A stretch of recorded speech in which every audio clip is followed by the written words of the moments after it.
In this video, we're going to do some factorising by grouping, and all of these examples include some negatives.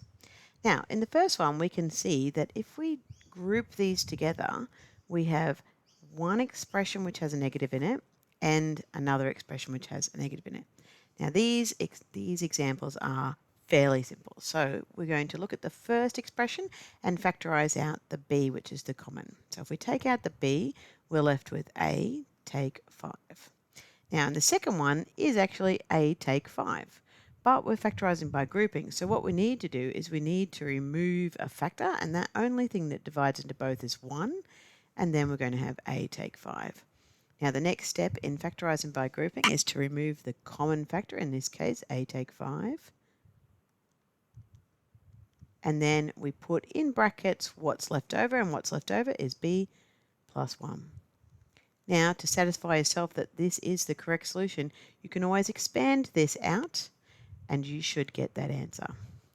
Now, looking at the next one, when we group it, we can have 3x plus 12.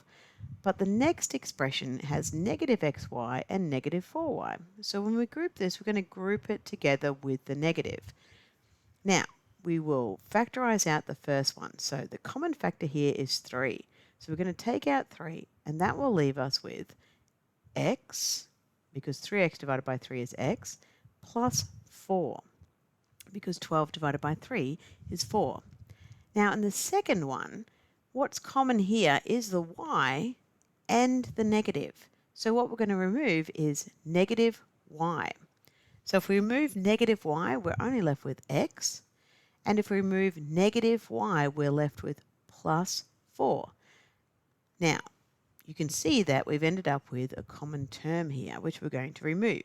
If you don't end up with a common term, perhaps the reason is you should have removed a negative.